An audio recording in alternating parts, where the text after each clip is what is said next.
Welcome back. Appreciate you coming back to hear the rest of this. Part 2 of Inner Sanctum. And you're in my private suite on the 3rd floor of Havencrest Castle. No one gets in here, not even the cleaning staff. And that's because I'm no Felix Unger. You young people can Google Felix Unger from The Odd Couple. Neil Simon, wasn't it? Can't remember the other character, though. Jack Klugman played the other character. Comment below and tell me, remind me who that was. Can't think of it right now. One of my wife's favorite jokes was that with men, the mind is the second thing to go. She was very funny, actually. She made people laugh all the time.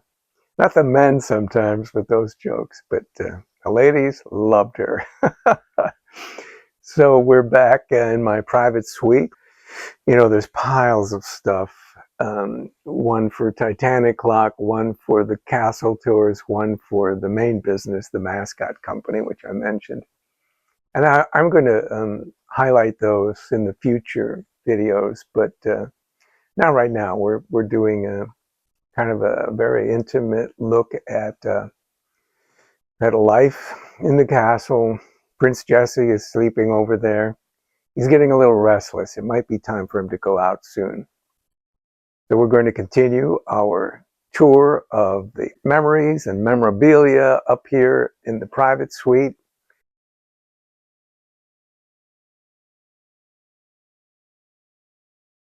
There are hundreds of books at Havencrest. There's many in storage for when the Gentleman's Tower is completed, because I just don't have room for them all. But I love carved wood, so you see lots of carved wood up here. This is a European carved caryatid, and was probably part of a piece of furniture, because see how the doll's cut off. The back is flat, so it was probably sitting kind of like I have it on the, maybe it was attached to the back of a buffet or you know, something like that, a set of drawers maybe. And this little guy was given to me by Gene. You met Gene in the first video. If you go to the playlist, start here, that's the introductory one. So it says Onward and Upward. It's a good one, isn't it? Adrianne collected cherubs all her life, so there's hundreds of cherubs here, all different sizes. Like this little bronze one here that was probably attached to a piece of French furniture, a little doré bronze. And these little figures, Adrianne painted those porcelain ladies doing a fashion show here. So Adrianne loved fashion. She designed all her own gowns, in fact. And she painted, these are just white porcelains that she had these little pastel, little plastic boxes with chalk in them. And she'd take a brush, scrub into the cake of chalk in different colors they came in, and then she would paint them. And then I took them down to the studio and gave them a light spray of bisque to make it permanent. And in the middle, if you can see, it's in a glass dome, so it might be hard. Little cherub holding the dove. That is how I presented the ring to her on New Year's Eve, 1975, at the Abbey in Fontana, Wisconsin. The waiter brought a tray with carved flowers, fruits and vegetables that were carved into animals and flowers. And you see the base of it has her wedding band, which I put there. Because the ring she actually wore all the time was neither of these. She liked a ring I gave her that it's a gold, simple gold band, and on the inside there's an inscription in French that says, "You and no other." And that's now hanging from a black ribbon attached to her cremation urn, which you saw in the first video briefly. So what else do we have up here? Lots of memories. This was a box I gave Adrianne that's was for the Wood anniversary in 1980. That was our 5th anniversary. And then a friend of mine came, gosh, he hasn't been here in a long time. Look how young I was. You're going to see a bobblehead of me up here. It's not of me, actually, but it looks like that with the dark hair and very trimmed dark beard when I was much younger. What's the date on this? I think it's like 2011 or something. So I joke Peter, he is the world's greatest magician. He's known in Europe, that's where he performs. Primarily, he designed his own home on Lake Zurich there, and he, as an extremely generous birthday gift, he performed his famous Magic Hands act in our medieval hall. So we built a stage for him, as you can see. There's one by my favorite president. Things may come to those who wait, but only the things left by those who hustle. And the man who has no more problems to solve is out of the game, Elbert Hubbard. This top one, though, by Mark Twain, I did tape this on when Adrianne passed. It really got me through some rough days. Don't cry because it's over, smile because it happened. And then this one really describes us. We talked about dreams in the last episode. We were drunk on dreams. And then lots more dust collectors, tons of them, on this roll-top desk. You can imagine why Adrianne gave me a roll-top desk up here. You can just try to guess the clutter underneath that thing, so you can just close it off. My grandfather was a sculptor of sorts too. He was a carver of animal horns. This is not one of his, but what he did was for Marshall Fields in the early 1900s, he would carve walking sticks and umbrellas, umbrella handles out of animal horns. So this parrot here is carved out of an animal horn, and it makes me think of his work. I don't have a single thing he made, unfortunately. And I have lots of sculptures, male and female, anatomical. Some of these, not these in particular, but some were great references to the sculptures in the ballroom. Collect lions, Adrianne gave me for this desk here, this little set of a letter opener, and this one is actually a stapler. And there's a miniature roll-top desk. On top of the roll-top desk, the little owl was given to me by Millie Vickery.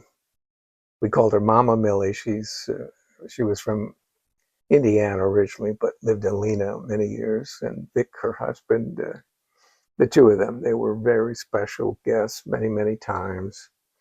A little religious corner here. This is a monk head carved by a Czech artist, very skillfully done.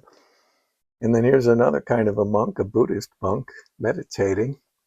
These little lacquer pieces, the spoon and the pin, were presented to us as gifts by a Russian delegation who came to Havencrest many years ago. And then I love these particular lions, probably my favorite lions. The originals were by Canova. They're at the Vatican. Antonio Canova, he was born in the 18th century. Beautiful pair of lions. And these books are particularly helpful.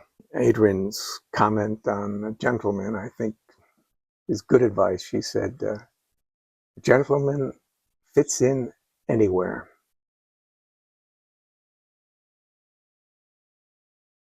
Adrianne liked Rococo, and so this is carved Rococo buffet, and then there's the dining room table that matches that. I collect bronzes, she collects porcelains, and so you see the bronze candlesticks and so forth.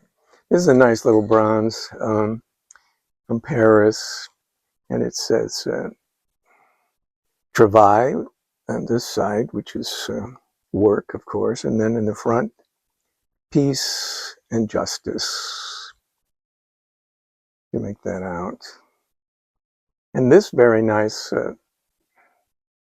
lamp that's an Art Nouveau bronze. See, it's missing the top bulb because If you saw the basement, you would not believe. It's like a hardware store down there. There's dozens and dozens of different kinds of bulbs.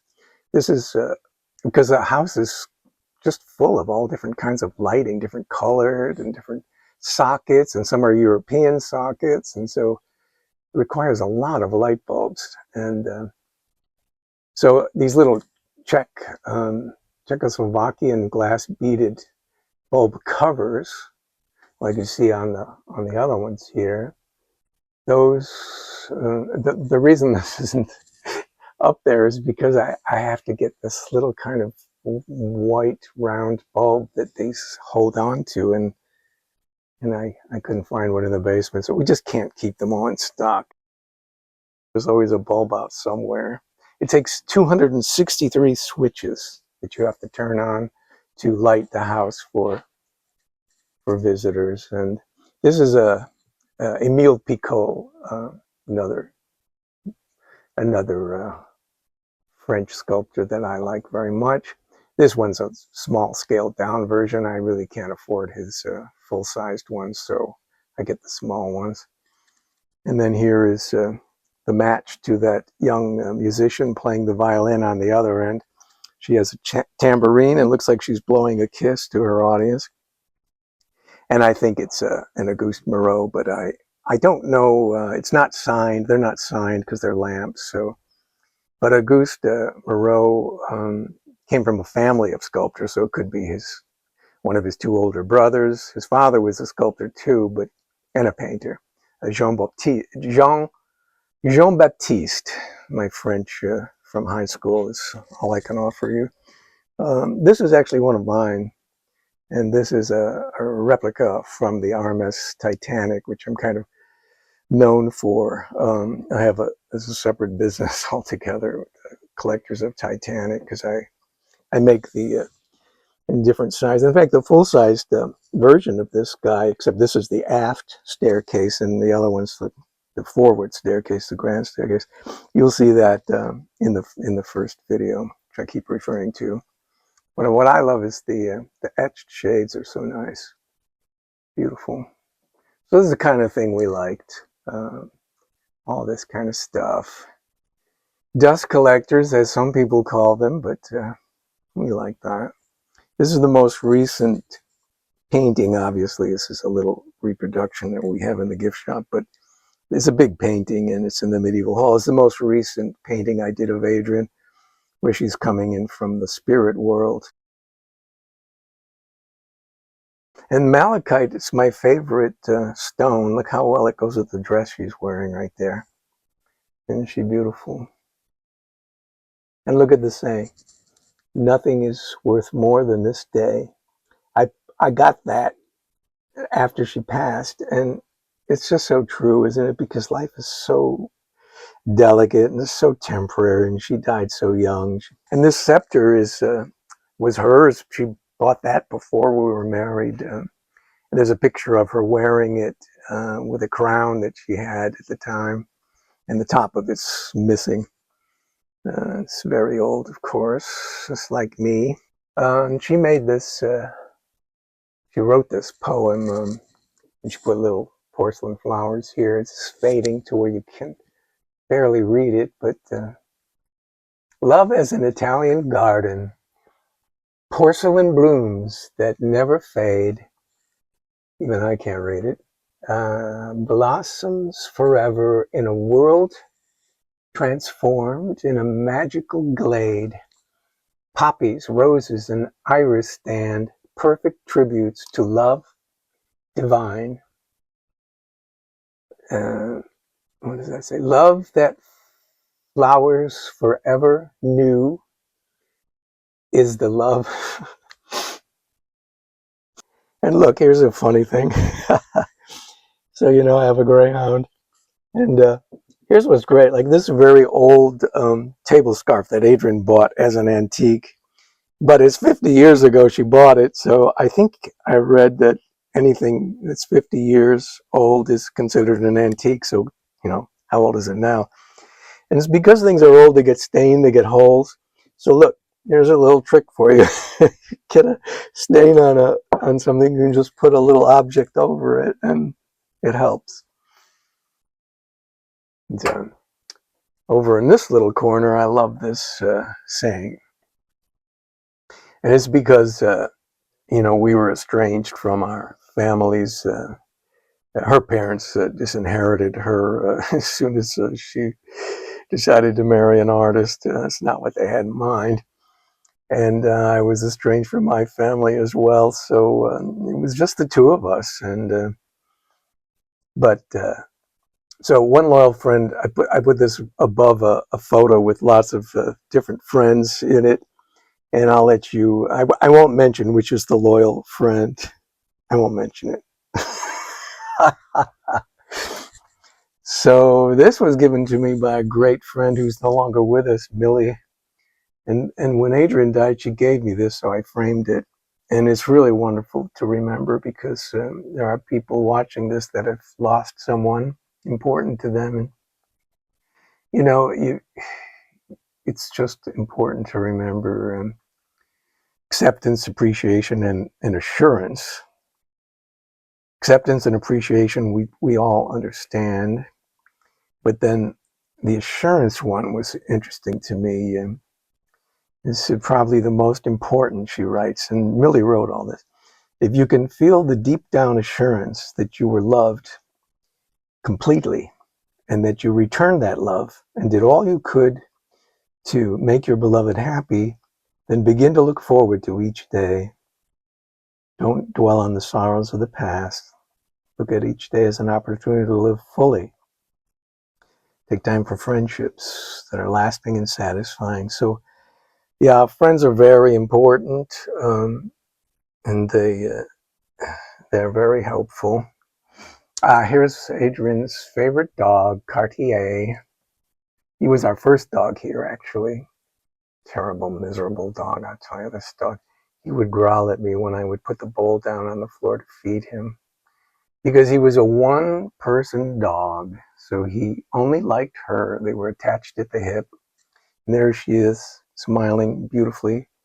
This is a fan that they made this movie. That's why this poster is here. They made this movie about us called Adrianne the Castle. That's on the back here.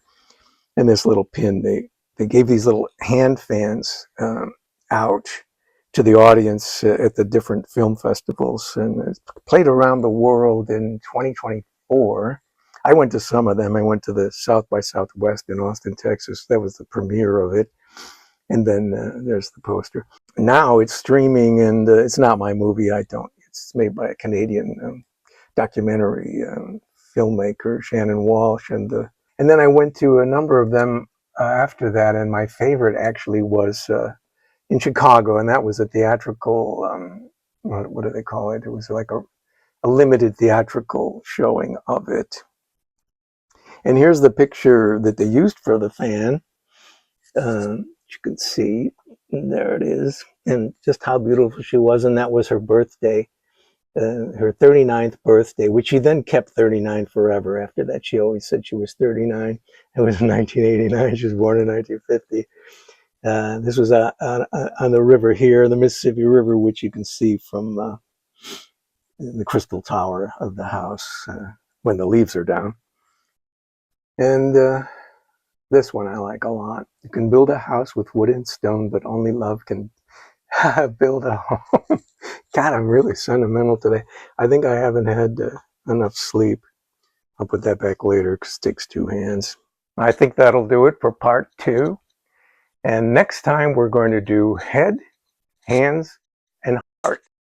And that'll be part 3, the final Inner Sanctum series. For now, anyhow. So like and subscribe if you feel like it. It does help a brand new small channel like this. So I thank you in advance if you care to do that. And see you next time. I think Prince wants to go out. Don't you, Prince? Prince, you want to go out? Want to go out? Want to go out? Ah, you do, don't you? He's stretching. He's got to stretch his long legs. You do want to go out, don't you? Of course you do. See you next time. Thanks for coming. He's such a big, you're the big man on campus.